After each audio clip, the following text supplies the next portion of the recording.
네, 뉴욕 월스트리트는 지금 어디에 관심이 쏠려 있을까요? 월갈 시각을 통해서 투자 아이디어 얻어보도록 하겠습니다. 첫 번째 주제부터 확인해 보시죠.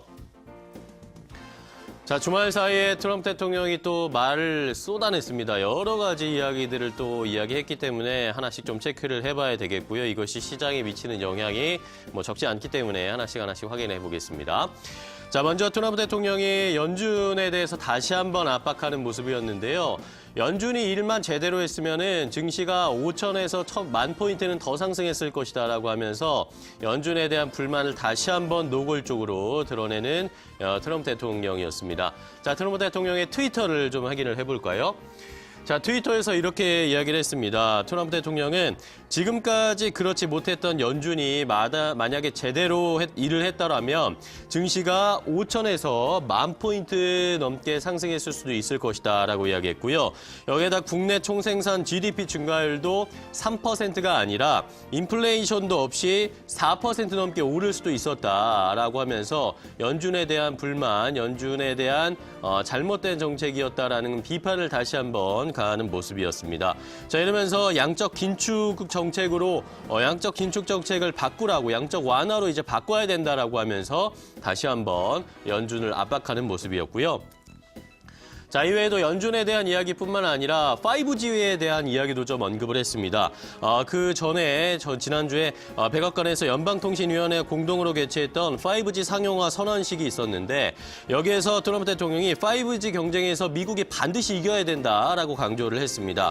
그렇게 할 것이다. 우리는 정부가 직접 투자하고 정부가 주도하는 대안도 갖고 있는데 그렇게 하고 싶지는 않다. 그런 방식은 좋지도 않고 빠르지도 않다라고 하면서 중국 쪽을 좀 우회적으로 압박하는 모습이었습니다. 5G의 첫 스타트는 우리나라에서 끊었는데 역시 경쟁국은 중국이라고 생각을 하는 것 같습니다. 중국이 아무래도 정부 주도로 5G를 개발하려는 그런 움직임들에 대해서 우회적으로 비판을 하는 그런 모습이었는데 미국의 중국에 대한 견제는 여전히 이어지고 있다는 것도 함께 확인을 해볼 수가 있었습니다. 자, 다음 트럼프 대통령의 이야기 하나 더 확인해 봐야겠는데요. 지난 주말 사이에 역시 미국과 북한의 움직임을 조금 더 주목해 볼 수밖에 없는 상황이었습니다. 우리 시장에도 영향을 미칠 수밖에 없는 상황이기 때문이죠. 자, 트럼프 대통령이 트위터에 또 이야기를 남겼는데 나는 북한 김정은 위원장과 개인적인 관계가 매우 좋다. 아마도 엑셀런트, 훌륭하다라는 말이 더 적절할 것이다라고 이야기를 했고요.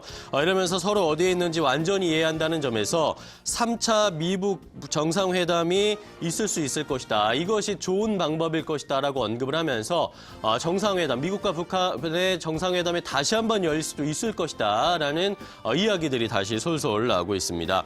자, 김정은 위원장도 지난주에 최고인민회 2일차 시정연설에서 이런 비슷한 언급을 좀 했었는데요. 최근에 거세지고 있는 미국 정부의 비핵화 압박에 대해서도 반발을 하는 모습이었지만 하지만 트럼프 대통령과의 협상 문제는 탑다운 방식으로 진행할 수 있다라는 뉘앙스를 나타냈기 때문에 미국과 북한의 정상회담 다시 한번 열리는 것인가 기대감들이 많았고 한편으로는 또 불안감들도 있었는데 이것에 대해서 트럼프 대통령도 김 위원장의 이런 행간을 읽고 제스처에 반응을 해줬다라는 외신들의 평가였습니다. 자, 이러면서 교착 상태에 빠져 있는 이 미국과 북한의 회담 그리고 이 둘 사이의 관계가 돌파구가 좀 마련될 수 있지 않을까라는 기대감들이 시장에서 솔솔 다시 불거지고 있는 상황입니다. 자, 다음 미국 시장으로 다시 돌아가 보도록 하겠습니다. JP모건 체이스의 제이미 다이먼 회장의 이야기를 확인해 보겠는데요. 제이미 다이먼 회장은요, 미국의 경제 확장이 앞으로 향후 몇 년간 더 이루어질 수 있을 것이다라고 하면서 최근에 리세션과 관련된 우려스러운 목소리들을 좀 불식시키는 상황이었습니다. JP모건 체이스 지난주에 실적을 발표했는데 괜찮은 실적 나오면서 주가가 급등하는 모습도 보여줬죠.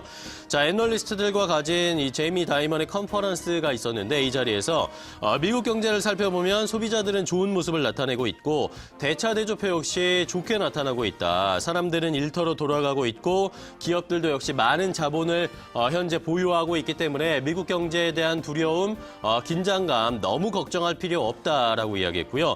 다이먼 CEO는 이러면서 이런 좋은 흐름이 미국의 경제 확장이 앞으로 몇 년간은 조금 더 이어질 수 있을 것이다.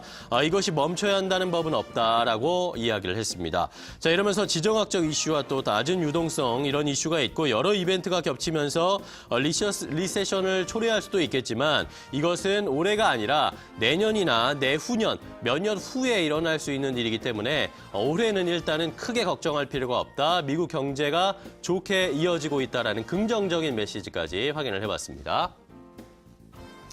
자, 다음은 헤지펀드의 거물이라고 하는 아인혼의 이야기를 확인해 보겠습니다.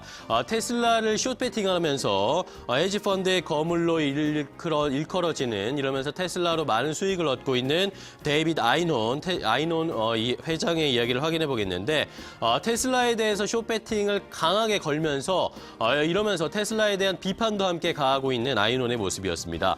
데이빗 아인혼 그린라이트 캐피털 대표가 최근에 투자자들에게 서한을 보냈는데 이 서한에서 말 그대로 테슬라가 굉장히 좋지 않다. 테슬라의 바퀴가 빠지고 있다라고까지 비유를 하면서 굉장히 좋지 않은 비판을 했습니다. 테슬라에 대한 하락 배팅이 주요해서 아인혼은 최근에 아인혼 펀드가 1분기의 수익률을 11%까지 확대하는 모습이었는데요.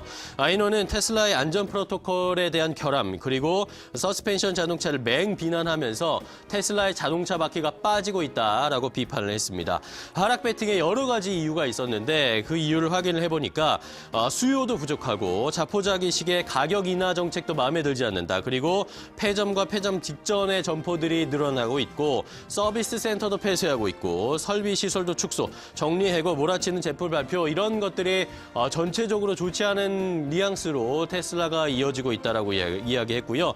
테슬라의 자율주행 능력 과정 문제에 대해서도 투자자들의 관심을 딴 데로 돌리려는 이런 꼼수를 쓰고 있다라고 비판을 했습니다. 여기에다가 일론 머스크 CEO의 기행도 계속 펼쳐지고 있기 때문에 테슬라의 앞으로의 주가 흐름은 과연 괜찮을 수 있을지 보시는 것처럼 주가가 쭉쭉 빠지고 있는 테슬라 앞으로는 어떤 움직임을 보일지도 시장에서는 관심이 모아지고 있습니다. 월가 시각 함께 체크해봤습니다.